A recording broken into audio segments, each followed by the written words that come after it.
Hi, I'm Rasacharya and this is Bhakti Yoga Sangha. I'm on the countryside, in the countryside of Hungary.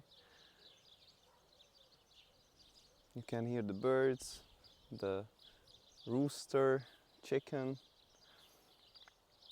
I want to continue with this series of talks on Bhagavad Gita, the book of yoga. And today I want to talk about this quote from Krishna. He says that in this endeavor, in this practice of Bhakti Yoga, Krishna consciousness, there's no diminution, there's no loss. And even a small progress can save one from the most dangerous type of fear. So every material result which we attain by our work, karma, has an impermanent effect. So if people are trying to be happy in this world and they try to work hard for some money and build a house, but that house will be ruined by time, and also at one point the person has to leave their bodies also. So, and also in India, mostly in India now, and previously in bygone ages, people used to, because the Vedas also talk about worship of demigods, the higher entities, or devas in on higher planets. So on these higher or heavenly planets, which are still material planets, there's thousands of times more enjoyment than here in this world, on this earthly planet.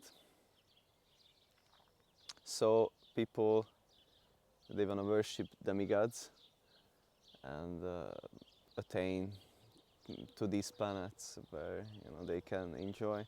But the thing is that that result is also impermanent. One still has to come back to this planet. But in spiritual life, and especially in Bhakti Yoga, there's no loss, diminution. Yeah, I think generally also yogis, or people who try to cultivate spiritual knowledge, jnanis, they will continue their progress in their next lives, where they left off. And also in Bhakti Yoga, as we are serving God, this Bhakti Yoga is about service to God, Krishna. It's the yoga of love. It's a kind of a mixture of what Jesus Christ taught, this love of God and God consciousness, and also the spirituality of the East, like Buddhism. So, what I was saying, yeah, there's no loss. Even a little service to Krishna, one will continue with that in their next lives. Yeah. So, and it saves one from the greatest type of fear, fear, the most dangerous type of fear. Actually, everyone is fearful in this world until one is liberated from this material conception of life. Then one will be fearful. Some may try to cover it, but Oh yeah, there's a nice verse in another scripture that there was a person, actually he was a saint, but still he was, I mean, a saintly, kind of saintly person, a great spiritualist, but still he had maybe he was a little bit attached to this. It's called fruitive work, when you try to do some work and attain some result, maybe attain some heavenly planets or something. So, and also he had some attachments to his family and other things. So that's it. That's why attachment is quite dangerous. Yeah, you know, if you don't have a family, you don't have to worry about. There's a saint, another saint. He says, "I don't have any family to worry about." So, or you know, there's a dog. You take a dog and develop some attachment, and from this, you know, the lust will come, and from that anger will come, and suffering will come. So that's the thing, you have to detach rather, and that's the greatest happiness actually.